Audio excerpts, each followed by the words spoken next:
Hello, hi, welcome back to another video on this channel. I know all two viewers that watch my channel are hyped as hell that I dropped a new video, but today, again, I'm giving my raw thoughts and reaction on the Cavs-Pistons game. I know another continuation of what I've been doing, basically. I'm just going to keep posting videos about games that I think are interesting and just talk about them. I will be posting like more useful content as well, like stuff that's more edited, put together, interesting kind of content. But for now, I want to post these types of videos along with those longer form, nice put together videos. But for now, today, we're just going to be talking about the Cavs getting flat out embarrassed by the Pistons. So coming into this game, a lot of people were expecting a big, Donovan Mitchell nuclear offensive performance, the one where he gives you that 30 to 40, kind of like what we saw in game 1 or 2 of the Toronto series. And he did. Donovan Mitchell played great today. He was hitting his, usual dangerously far away three-pointers. He was getting to the basket. He was getting to the free throw line. He did all he could on the offensive end.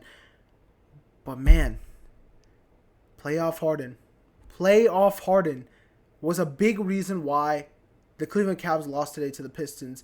And it wasn't just the fact that Harden couldn't be who he was scoring the ball. It's that, dude, all of a sudden, Harden now is just turning the ball over every single play. Harden gets the ball, and immediately within maybe 20 seconds, it's gone.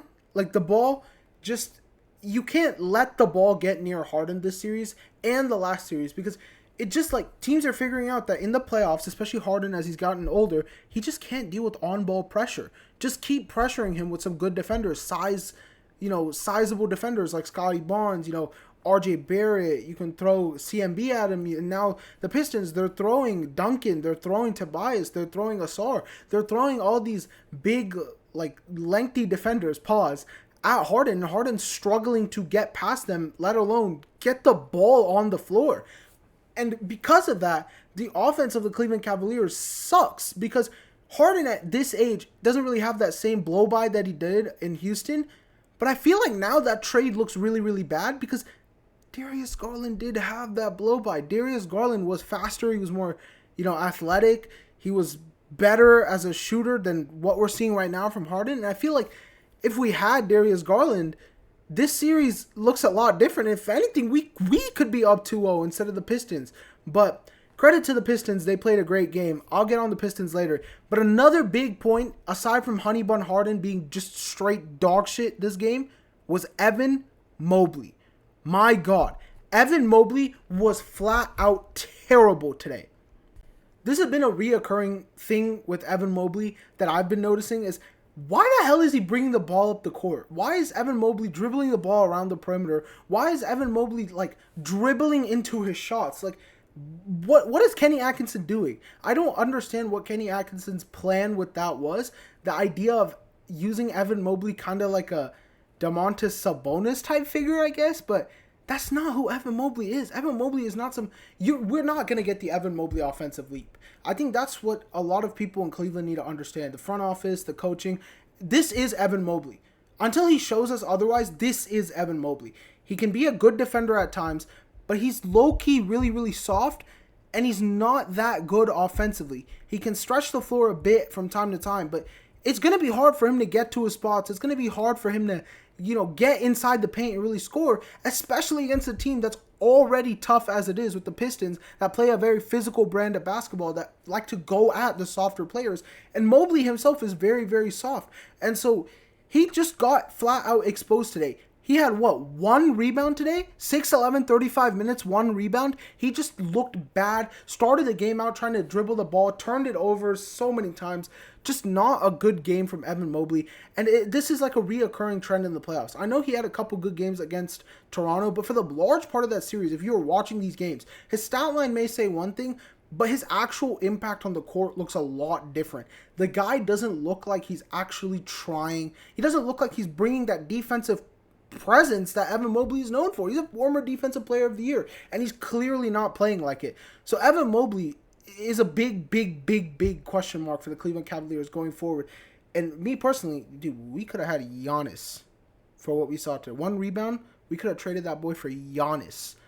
If I'm Cleveland and you flame out this playoff series, either call it wraps and this whole Jarrett Allen, Donovan Mitchell, Harden, Mobley experiment got to go, or Mobley's going out the door for Giannis, because I don't see any reason to run this team back, especially with how you're just flat out getting exposed this playoff series against Detroit and even the Toronto. You low-key only won against Toronto because you just had the talent advantage, and Jarrett Allen just turned into Superman all of a sudden in the second half of that Game 7. But Cleveland has some very, very big questions to answer this offseason if you lose the series. Now, I know it's 2 games in Detroit. Detroit's a very tough atmosphere to win in. But if they come into Cleveland and take Game 3 or 4, consider the series over with. Consider the series done for. If Detroit wins a singular game in Cleveland, this series is over, and there will be some major, major questions we will have to answer in the offseason when it comes to Cleveland. Now, on the flip side, Detroit. Cade Cunningham is truly disgusting at basketball. Was relatively quiet, getting his teammates involved for the first 3 quarters. Then, boom, that fourth quarter happens. Around like the 5-minute mark, Cade Cunningham just went supernova. He hit like this nice sauce step back 3, got to the rim, got to the foul line, was getting his teammates involved. Cade Cunningham went supernova in the fourth quarter. What was it? I think he had 15 in the fourth quarter. I don't really remember, but the man was genuinely a different breed in the fourth quarter. And we see this from Cade Cunningham throughout this playoffs. He had that 19-point fourth quarter in the first round. This guy is genuinely a superstar in the making. But I think more than Cade Cunningham, the biggest reasons why the Pistons won today was Tobias Harris and Denise Jenkins. Dude, somebody low-key has to check Tobias Harris for that Broadcast P prescription mandate, bro. Dude, what the hell has gotten into Tobias Harris this year? He has been insane in the playoffs. I think this was the 7th straight game he's dropped 20 or more. This is Tobias Harris we're talking about. Now, granted, Tobias Harris, hell of a vet. He's a good player. Can get you 28. He can do that. Dude, where the fuck was this, the beginning of the year? Tobias Harris has been so good this playoff run. And it's not just him offensively scoring. It's the way he's doing it. He's going straight at Evan Mobley. There were so many possessions this game where Tobias Harris caught the ball on the elbow, just went directly into Mobley, posting him up, fade, boom, turn, jump, boom. Evan Mobley was just getting cashed out by Tobias Harris every point in this game. And Tobias Harris also was kind of cashing him out on the glass too. Tobias Harris was getting, aggressive boards. He was playing aggressive. And if Tobias Harris continues to play like this, I think the Pistons actually could make a run at the Larry O'Brien. I know a lot of people after that Magic series didn't think Tobias Harris and the Pistons could do it. But, dude, this team looks way more different. I think that Game 7 dominating performance kind of rejuvenated the team, kind of rejuvenated morale. And they came out against a very low-key lazy Cavalier team and just dominated them both these games. Even though the score might say something different, this was a flat-out domination. And Dennis Jenkins, oh man, that second quarter, the man went ballistic. He was hitting threes. He was hitting fadeaway jumpers, step-back jumpers, stuff you don't expect from Dennis Jenkins.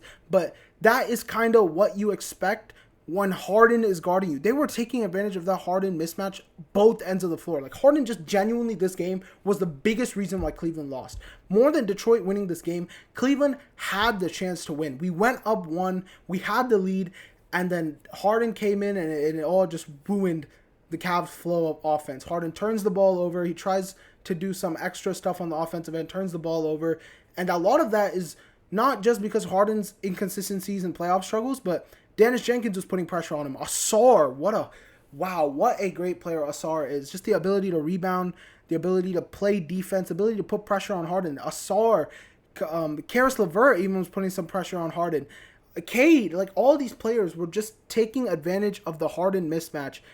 And this series looks good as over to me. Unless the third game and fourth game, Cleveland at home, we have to come out and dominate. I'm talking 15 to 20 point win both games, or else this series is flat out over. Detroit has all the momentum. If they come back home for Game 5, they're winning Game 5 at home, so that's already 3 wins for Detroit. The Cleveland Cavs have to lock in, or this series is good as over.